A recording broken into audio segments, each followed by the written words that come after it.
ఈరోజు కరెంట్ అఫైర్స్లో మొదటి ప్రశ్న. ప్రపంచ పత్రికా స్వేచ్ఛా దినోత్సవం ఎప్పుడు? ఆన్సర్ మే 3. 1998లో ఐక్యరాజ్య సమితి జనరల్ అసెంబ్లీ మే 3ని ప్రపంచ పత్రికా స్వేచ్ఛా దినోత్సవంగా ప్రకటించింది. పత్రికా స్వేచ్ఛ ప్రాముఖ్యత గురించి అవగాహన పెంచడానికి, పత్రికా హక్కులను గౌరవించడానికి ఈ రోజున కొన్ని కార్యక్రమాలు నిర్వహిస్తారు. రెండవ ప్రశ్న. ప్రపంచంలో అత్యంత గాలి కాలుష్యం ఉన్న నగరం ఏది? ఆన్సర్ కాఠ్మండు. ఐక్యూ ఎయిర్ సంస్థ ప్రపంచవ్యాప్తంగా 101 నగరాల్లో సర్వే చేయగా నేపాల్ రాజధాని కాఠ్మండు అత్యంత కాలుష్య నగరంగా నిలిచింది. దీంతో ప్రజలు మాస్కులు ధరించాలని నేపాల్ ఆరోగ్య, జనాభా మంత్రిత్వ శాఖ సూచించింది. మూడవ ప్రశ్న. 46వ అంటార్కిటిక్ ట్రీటీ కన్సల్టేటివ్ సమావేశానికి ఆతిథ్యం ఇవ్వనున్న దేశం ఏది? ఆన్సర్ భారతదేశం. 46వ అంటార్కిటిక్ ట్రీటీ కన్సల్టేటివ్ సమావేశానికి భారతదేశం ఆతిథ్యం ఇవ్వనుంది. 2024 మే 20 నుంచి 30వ తేదీ వరకు కేరళలోని కొచ్చిలో జరగనున్న ఈ సమావేశాల్లో అంటార్కిటికా రక్షణ, శాస్త్రీయ అన్వేషణ గురించి చర్చించనున్నారు. నాలుగవ ప్రశ్న. భారతదేశంలో మొదటి రాజ్యాంగ పార్కును ఏ నగరంలో ఏర్పాటు చేయనున్నారు? ఆన్సర్ పూణే. భారతదేశంలో మొదటి రాజ్యాంగ పార్కును పూణేలో ఏర్పాటు చేయనున్నారు.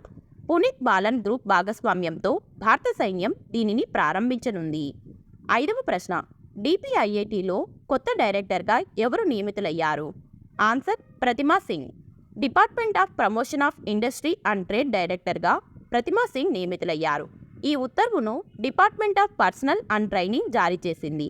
ప్రతిమా Singh 2009 batch Indian revenue service అధికారి. ఆరవ ప్రశ్న. శ్రీలంకలోని కంకే సంతురై పోర్ట్ పునరుద్ధరణకు పూర్తిగా నిధులు సమకూర్చనున్న దేశం ఏది? ఆన్సర్ భారతదేశం. శ్రీలంకలోని కంకే సంతురై పోర్ట్ పునరుద్ధరణకు భారతదేశం పూర్తిగా నిధులు మంజూరు చేయనుంది. శ్రీలంక ఉత్తర ప్రాంతంలో ఉన్న ఈ పోర్ట్ సుమారుగా 16 ఎకరాల విస్తీర్ణంలో ఉంది. ఇది పుదుచ్చేరిలోని కారైకల్ పోర్ట్ నుండి 104 కిలోమీటర్ల దూరంలో ఉంది. ఏడవ ప్రశ్న. దేశీయంగా అభివృద్ధి చేసిన కాంపాక్ట్ ఇన్వర్టర్పై భారత ప్రభుత్వం ఏ ఐఐటికి పేటెంట్ ఇచ్చింది?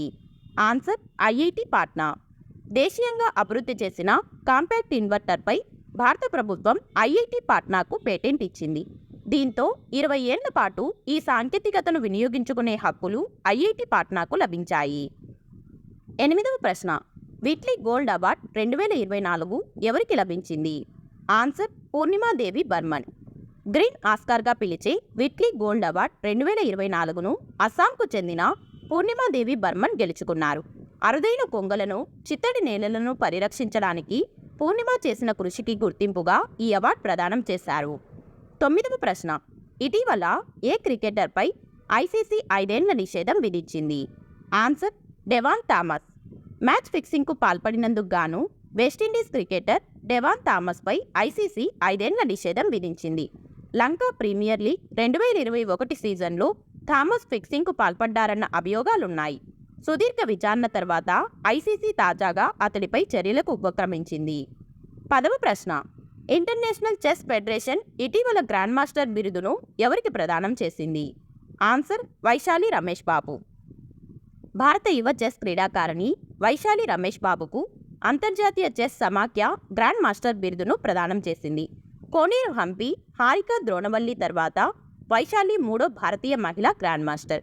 గతేడాది స్పెయిన్లో జరిగిన లో బ్రెగట్ ఓపెన్ టోర్నమెంట్లో గ్రాండ్ మాస్టర్కు అవసరమైన 2500 ఈఎల్ఓ పాయింట్లను వైశాలి సాధించారు. ఇక ఆఖరు ప్రశ్న. దీనికి సమాధానం మీరే తప్పకుండా కామెంట్ చేయండి. అంతర్జాతీయ అగ్నిమాపక దినోత్సవం ఎప్పుడు? Option A May 4, option B May 5, option C May 6, option D May 7. Video నచ్చితే లైక్ చేయండి. అలాగే ఇలాంటి మరిన్ని వీడియోస్ కోసం మన ఛానల్ని తప్పకుండా సబ్స్క్రైబ్ చేసుకోండి. Thank you.